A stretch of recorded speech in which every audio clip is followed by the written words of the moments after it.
Bonsoir à tous et bienvenue dans votre journal. C'est déjà un plaisir de vous retrouver parmi nous dans chaque nouvelle édition sur TV+ Madagascar.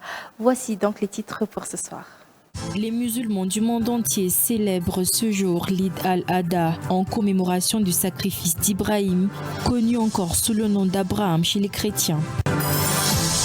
La falsification de documents administratifs au niveau des tribunaux prend de l'ampleur.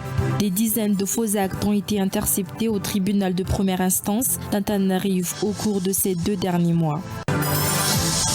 C'est une histoire bouleversante, mais qui se termine heureusement par un retour du pays. 9 ressortissants malagasy victimes d'un réseau d'escroquerie à l'emploi au Cameroun sont rentrés jeudi dernier à Madagascar après plusieurs semaines de détention dans des conditions inhumaines. En Ukraine, la Russie a massivement bombardé plusieurs régions ukrainiennes dans la nuit de jeudi à vendredi. Le maire de Moscou a de son côté indiqué que la capitale avait été ciblée par 10 drones ukrainiens dans la nuit. Tout de suite, les actualités sociales.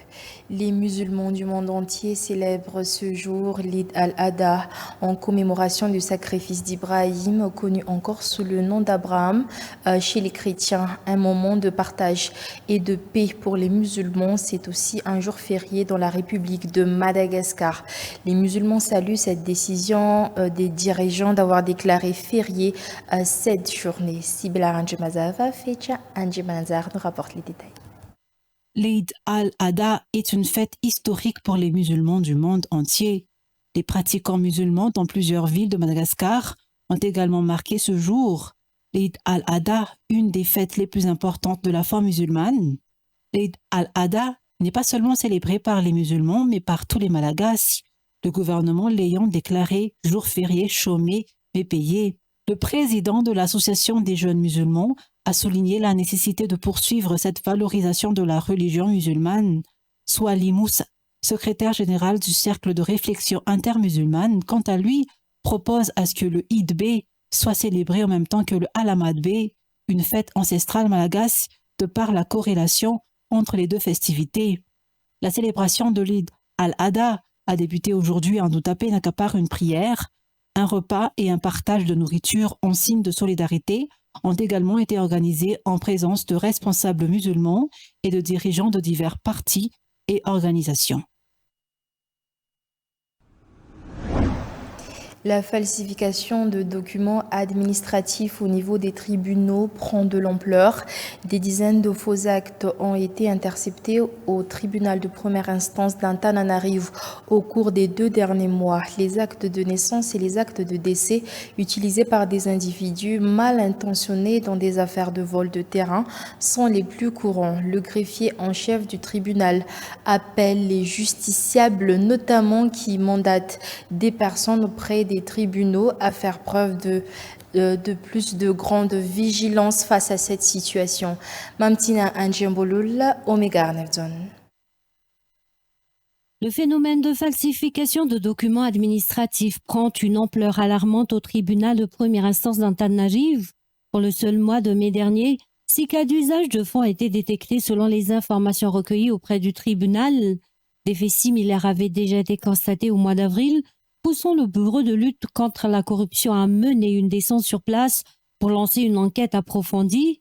Ces faux documents sont principalement des actes de naissance et de décès utilisés dans des dossiers de spoliation foncière.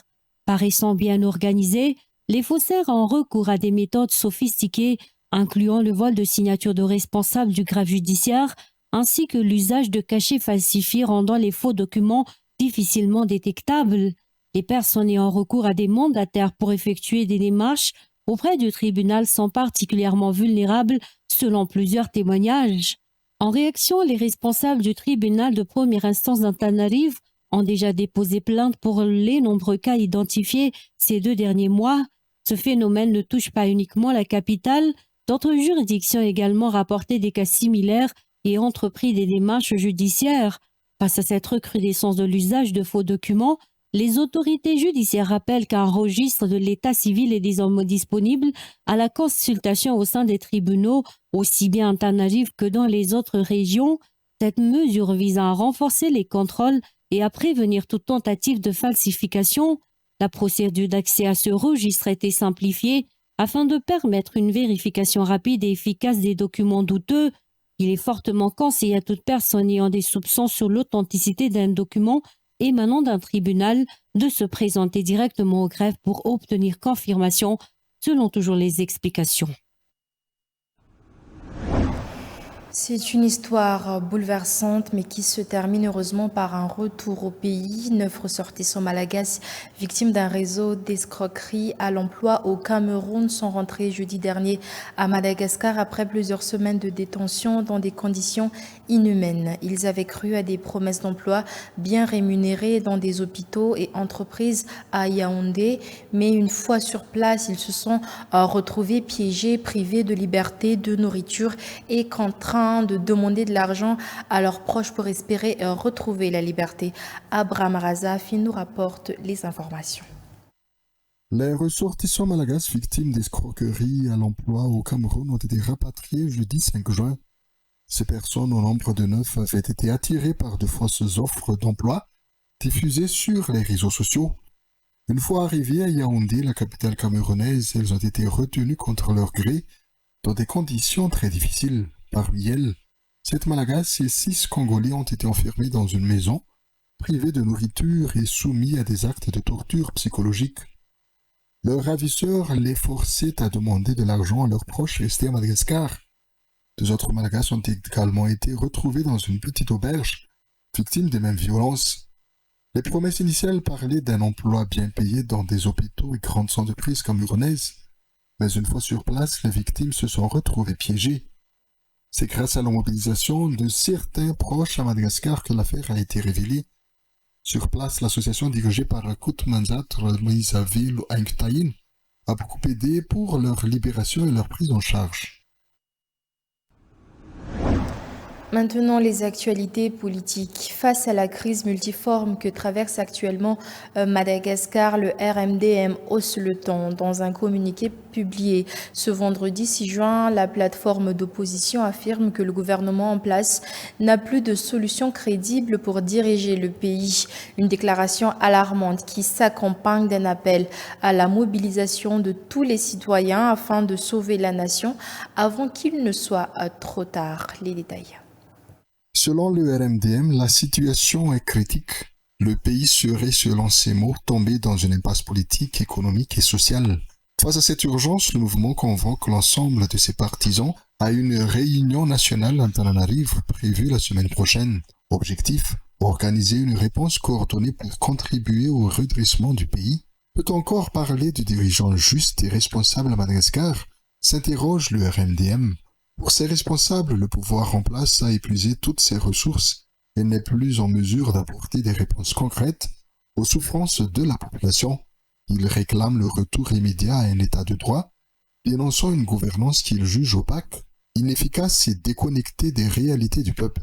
Le mouvement déplore également un climat général de chaos.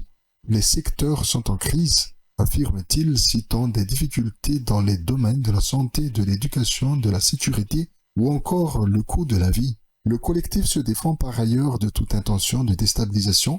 Nous ne cherchons ni la confrontation ni le désordre, précise la déclaration. Notre responsabilité est de proposer des solutions et de contribuer à ramener la paix et la stabilité dont le peuple a tant besoin.